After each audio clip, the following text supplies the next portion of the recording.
Hi, and thank you for watching this video. What I'm going to try and do in this video is try to debunk the myth that claims that whenever we use table variables, the log is not going to be used. SQL Server won't write anything to the log.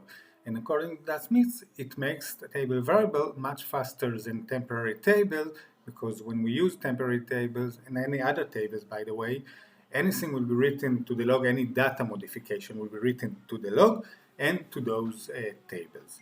So let's begin. So in this short code, I'm going to do checkpoint just to clear the log, and then I'm declaring a table, a table variable, insert few records into it, and then I'm going to read the log. Now, reading the log is a bit cryptic, but we can understand some of the things. If I'll scroll down here, we can see here insert rows, insert rows, insert rows. I did here three inserts, and we see it. Now, you might say it's a coincidence, so let's change it and run it with five inserts, and let's see what happens. So when I scroll down, I will see now 5 insert rows. So we definitely see that it's being written to the log.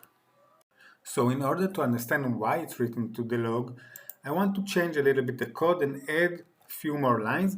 I'm inserting I'm trying to insert actually 3 more records, and I'm doing a select from the TBL.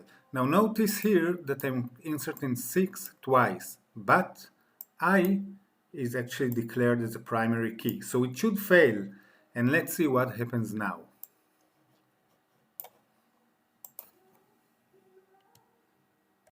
So first we see that we had a violation of primary key error, which we expected because we saw that we insert 6 twice. And now let's have a look at the results. So we have here the select from TBL, and we see here that we have the 5 records. Those are the 5 records that we inserted in the first insert statement. The second insert statement failed. When we look now at the log, we're going to see here the 5 insert. We see here that it says insert 1, 2, 3, 4, 5.